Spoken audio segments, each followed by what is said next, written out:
नमस्कार आदाब, स्वागत है आपका क्रिप्टोन के पोते की एक और सेक्सी गतिविधियों से संबंधित वीडियो। और हम निम्नलिखित वीडियो में भोसड़ी के पेटीचोद जैसे इत्यादि अनुचित शब्दों का प्रयोग कदापि नहीं करते हैं और हम आपके लिए चेतावनी को दोबारा दोहराते हैं। अगर आप फिर भी इस वीडियो को देखना चाहते हैं तो आपको हिलाना भी पड़ सकता है। तो आज की इस वीडियो में हम बात करने वाले हैं what every French women want के बारे में। और हम आपसे ये भी प्रार्थना करते हैं कि आपको अगर वीडियो पसंद आए तो इसको अपने तीसरे पैर से लाइक भी कर दीजिए। तो स्टोरी स्टार्ट होती है एक 16 साल की गांडू बालक से, जो अपने हॉस्टल की छुट्टियों में अपने फैमिली से मिलने जा रहा होता है और उसे घर पर लाने के लिए उसकी माँ ने एक मियां खलीफा जैसी दिखने वाली नौकरानी को भेजा था। अब मुझसे मत पूछिएगा इसमें मियां खलीफा जैसा क्या है, वो तो आप मुझसे बेहतर जानते हो। जो कि घोड़ा गाड़ी से अब रोजर्स को लेकर आ रही होती है। घोड़ा गाड़ी चलाते वक्त मैडम लपीते के बाबूलाल जी हिलने लगते हैं। और हाँ, यहाँ पर आप जो सोच रहे हो मैंने उनको ही बाबूलाल जी की उपमा दी है। लपीते को ये सब पता होता है और वो मनी मन कहती है कि लेरा थी के बेट में जे।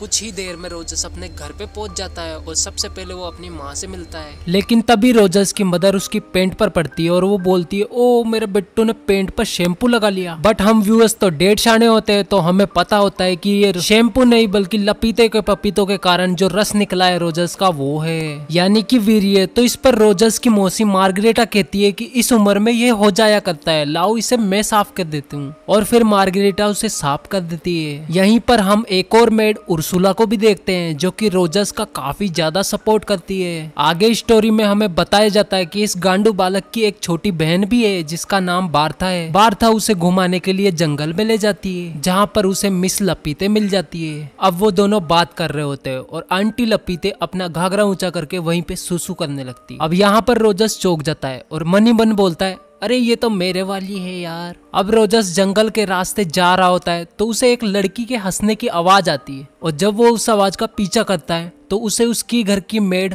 उर्सुला किसी के साथ गुलू गुलू करते दिखाई देती है। ये देख के रोजर्स की गांड फिर से जल जाती है और वो मनी मन कहता है, ये ले रहे जिंदगी के असली मजे। तो अब सीन शिफ्ट होता है और हम सभी को खाने की टेबल पे देखते हैं। और अब हम रोजर्स की माँ के बारे में कुछ और भी जानने वाले कि वो एक डिसिप्लिन औरत है और कोई भी अगर उसके सामने बावड़े गंडक की तरह हरकतें करता है तो उसे सुधार देती है। अब रोजर्स की बहन बार्था उसकी माँ से रोजर्स के साथ ही सोने के लिए बोलने लगती है, जिस पर उसकी मदर उसे दूर करते हुए मना कर देती है। अब हम रोजर्स को उसके रूम में पाते हैं जहाँ पर उसे बाहर से कुछ कप प्लेट्स के बजने की आवाज आ रही थी और जब वो बाहर जाकर देखता है तो उसे एक मेड डॉगी स्टाइल में झुकी हुई दिखाई देती है, जिसे रूम के अंदर से कोई टपाटप दे रहा होता है और इसी वजह से वो कप प्लेट्स हिलने लगते हैं। गुलू गुलू खत्म हो जाने के बाद रूम के अंदर वाला शख्स गेट को बंद कर लेता है और वो मेड वापस नॉर्मल होके चली जाती है। और ये सब देखकर रोजर्स में टेस्टोस्टेरोन नामक हार्मोन रिलीज होने लग जाता है, यानी कि अब उसका 7G टावर खड़ा हो चुका था और इसी कारण वो पूरी रात सो नहीं पाता है। अब रोजर्स की बहन बार्था उसे बताती है कि उनकी एक मेड हलीना का मानना है कि अब तक उनकी मौसी मार्गरेटा का वर्जिन रहना अच्छा नहीं है, जिस पर रोजर्स बार्था से पूछता है तो उन्होंने शादी क्यों नहीं की। जवाब में बार्था बोलती है कि मार्गरेटा को मर्दों से डर लगता है। फिर रोजर्स बोलता है तो उन्होंने मिस्टर फ्रैंक से बात क्यों नहीं की। बार्था बोलती है कि वो तो हमेशा ही तारों की खोज में दूरबीन लेकर ऊपर झांकते रहते हैं। अगले दिन बार्था रोजर्स को एक नदी के किनारे ले जाती है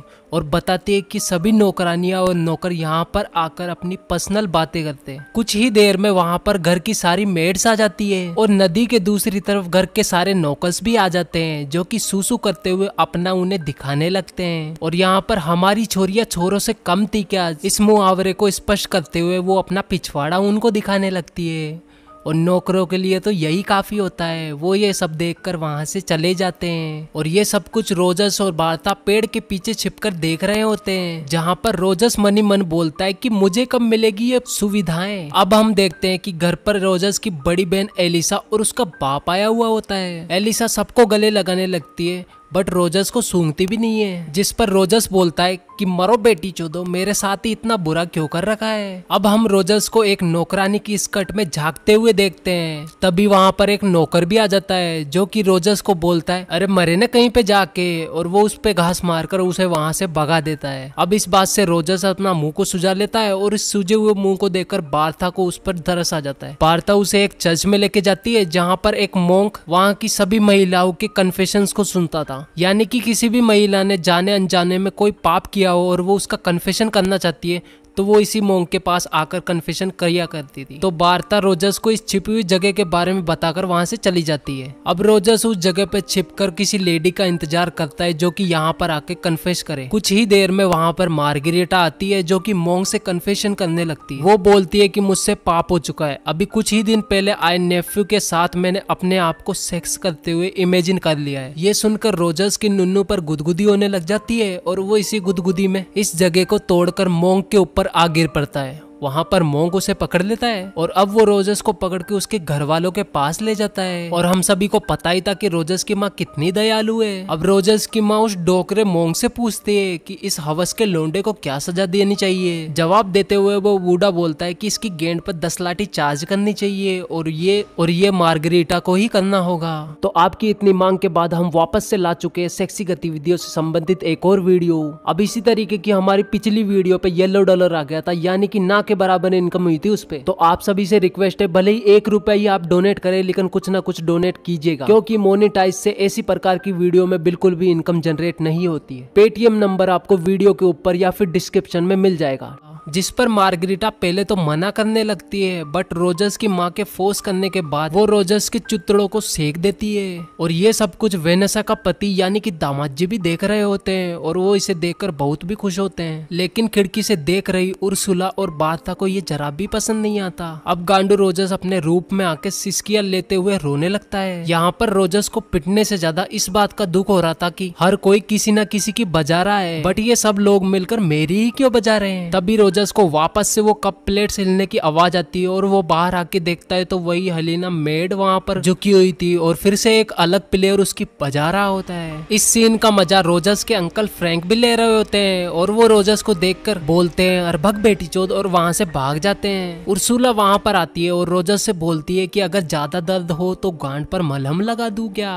रोजर्स बोलता है कि गांड को छोड़ो और ये बताओ हेलिना रोज ये कप प्लेट्स लाकर अपने अंदर दूसरों का छोटा बड़ा केला क्यों लेने लगती है। उर्सुला बोलती है कि यह एक रहस्य है और ये हर रात की ही कहानी है। अब उर्सुला वहाँ से चली जाती है और रोजर्स सोचता है कि फ्रैंक भी तो वहाँ पर ही थे और वो फ्रैंक अंकल के पास मिलने चला जाता है। रोजर्स फ्रैंक के रूम में जाकर देखता है कि वो तो किसी दूरबीन से कहीं पे देख रहे थे और रोजर्स के आते ही फ्रैंक अंकल ऐसे भागे मानो रोजर्स उसकी ही मारने आया था। अब रोजर्स को शक होता है और वो उस दूरबीन में देखने लगता है जहाँ पर उसको 2 जीव जंतुओं का एक पवित्र रिश्ता देखने को मिलता है, जिसे देखकर रोजर्स बोलता है अरे बेटी चोद, ये है तेरी तारों की खोज। जिसके बाद वो वहाँ पर पड़ी हुई एक बुक को देखता है और इस बुक को उठाने पर उसे पता चलता है कि ये तो पोर्न बुक है। रोजर्स उस बुक को अपने पास छुपा लेता है और जब वो नीचे आता है तो उसकी मोम के रूम से कुछ आवाजें आ रही थी और इसलिए वो रूम में झांकने लगता है जहाँ पर उसका पाप जो कि एक कर्नल था वो उसकी माँ के साथ परेड कर रहा था। लेकिन तभी रोजर्स की बहन एलिसा का मंगेतर रोजर्स को पकड़ लेता है और बोलता है ये बात अब मैं सबको बताऊंगा। रोजर्स बोलता है तुम इस बात को किसी को भी मत बताओ, बदले में मैं जो तुम चाहो वो करूंगा। जिसके बाद रोजाना वो रोजर्स से अपनी गाड़ी को धुलवाने लगा। इसके बाद हम रोजर्स को एक घोड़े के अस्तबल में देखते हैं जहाँ पर वो उस गंदी बुक को पढ़ने आया था। तभी वहाँ पर एक मजदूर आता है जिसे देखकर रोजर्स वहाँ पर छुप जाता है। कुछ ही देर में वहाँ पर वही ट्रे वाली मेड हेलेना भी आ जाती है और वहाँ पर आकर वो मुर्गियों को दाना डालने लगती है। लेकिन मजदूर इस बात का फायदा उठाकर उसे एक खिड़की में फंसा देता है और फिर उस खिड़की के दूसरी तरफ जाकर वो उस प्लग में अपना सॉकेट घुसा देता है और अब मजदूर उसके साथ गुलगुल करने लगता है। हेलेना मजदूर के करंट से चार्ज होकर जो उसे चिल्ला कर बोलती है कि उसके साथ वो ऐसा ना करे, बट मजदूर उसकी एक भी नहीं सुनता। तभी रोजर्स उसे अंदर से छुड़ाने की कोशिश करता है, जिस पर हेलेना उसे बोलती है कि ऐसा मत करो क्योंकि लड़कियों के तो नाम में भी हाँ होती है। जिस पर रोजर्स बोलता है अरे साला भलाई का तो जमाना ही नहीं, नेकी कर और गंडिया में मार जैसी कहावत को सच कर रखा है, मैं तो यहाँ से जाता हूँ। इसके बाद हम घर में पूरी बावलीकांड फैमिली को बैठे हुए देखते हैं जहाँ पर एलिसा का मंगेतर रोजर्स से अपने जूते साफ करवाने लगता है, जिस पर रोजर्स उसे मनी मन गाली बक के सामने से मना कर देता है। अब वो रोजर्स की माँ को बता देता है कि रोजर्स उसके रूम में उसकी पूरी परेड कल रात को देख रहा था। जिस पर रोजर्स की माँ बोलती है कि मेरी लड़कियां तो ऐसी नहीं है, पता नहीं ये बावलीकांड कहाँ से पैदा हो गया। इसके बाद रोजर्स वहाँ पर उसी गंदी किताब को छोड़कर वहाँ से चला जाता है और देखता है कि क्या एलिसा उस बुक को पढ़ रही है, जिस पर एलिसा उसे अपने अंदर छिपा लेती है और बाद में जाकर अकेले में वो उसे पढ़ने लगती है और इस बुक को पढ़ने के बाद उसे स्वाद ही आ जाता है। इसके बाद हम उस गांडू बालक रोजर्स को देखते हैं जो कि किचन में जा रहा होता है। वहाँ पर उसे उर्सुला खड़ी हुई मिलती है और अब रोजर्स के ट्रक की सीमा ही पार हो जाती है। वो उर्सुला को जाकर पीछे से पकड़ लेता है। तभी किचन में कोई आ जाता है और रोजर्स अपनी गांड बचाते हुए वहाँ से भाग जाता है। लेकिन अब रोजर्स को अपना ये बचा हुआ काम खत्म करना था, सो वो अपने मैडम लपीते के पास चला जाता है। यहाँ पर लपीते मना करने का नाटक करती है लेकिन वो खुद ही रोजर्स को खुद से चिपका लेती है। तभी बाहर से आवाज आती है कि जर्मनी ने फ्रांस से वो छेड़ दी है, जिसे सुनकर सभी लोग बाहर की तरफ भागने लगते हैं। और यहाँ पर अगेन रोजर्स के साथ हाथ तो आया पर लिंग ना लगाया जैसी वाली बात हो जाती है। इसके बाद हम एक बड़ी सी पार्टी देखते हैं क्योंकि गांव के सारे मर्द को अब वॉर लड़ने जाना था। लेकिन मिस्टर फ्रैंक उन सभी को कहता है कि वो वॉर में नहीं जाएगा क्योंकि उसे अस्थमा है। इसके बाद वहाँ पर रोजर्स की एंट्री होती है और जब उसे पता चलता है कि गाँव के सारे मर्द युद्ध लड़ने के लिए बॉर्डर पर जा रहे हैं तो उसे इतनी खुशी होती है मानो हम सभी को 10-10 या 20-20 सनी लियोन और मिया खलीफा अपने रूम में मिल गई हो। और अब रोजर्स सभी औरतों को चेतावनी देता है, अब की बारी रोजर्स की लुल्ली सब पे भारी। लेकिन यहाँ पे ये सारे मर्द भी रोजर्स के बाप ही होते हैं। दरअसल उस समय फ्रांस में एक प्रथा चलती थी जिसके अनुसार जब भी सारे मर्द युद्ध लड़ने के लिए जाएंगे तो उससे एक रात पहले वो अपने अपने पार्टनर के साथ आवारा गंडक की तरह सामूहिक गुलुगुलु करेंगे और फिर युद्ध में जाने से एक दिन पहले वो रात को सार्वजनिक ठोकम ठुकाई करने लगते हैं। रोजर्स भी वहीं पर होता है और ये सब कुछ देख रहा होता है। वो मन ही मन बोलता है कि आज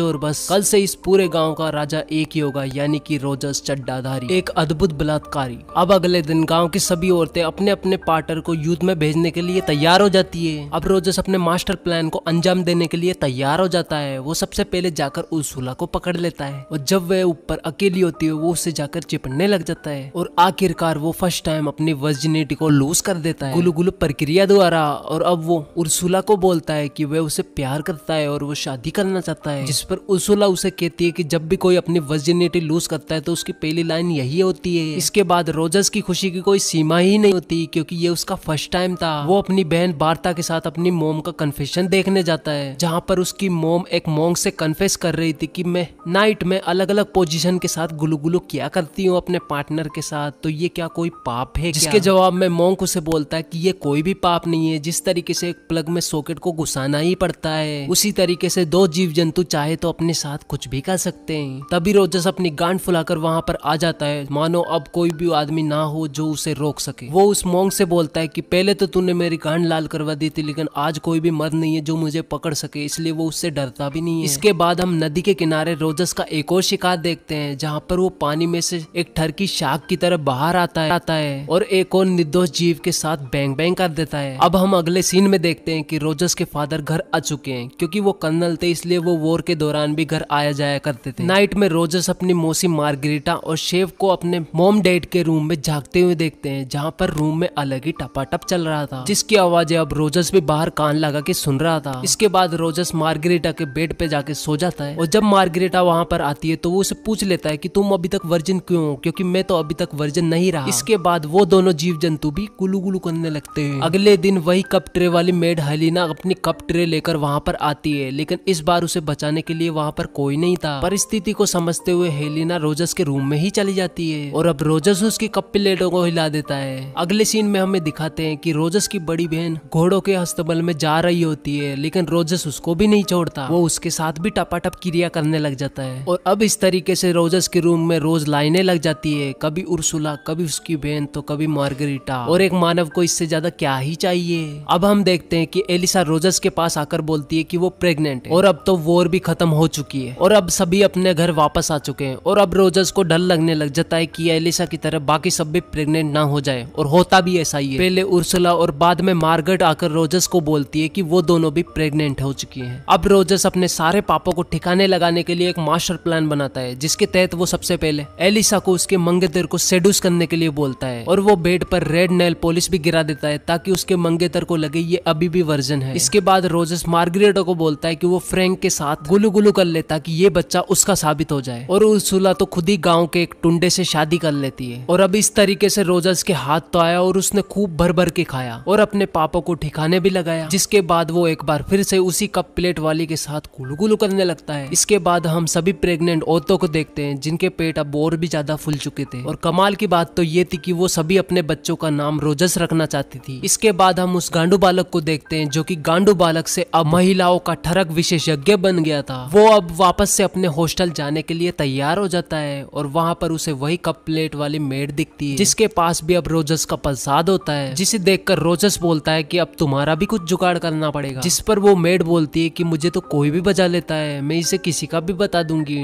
टेंशन नहीं लेने का रे बाबा। और इस तरीके से हमारी ये वीडियो भी एंड हो जाती है।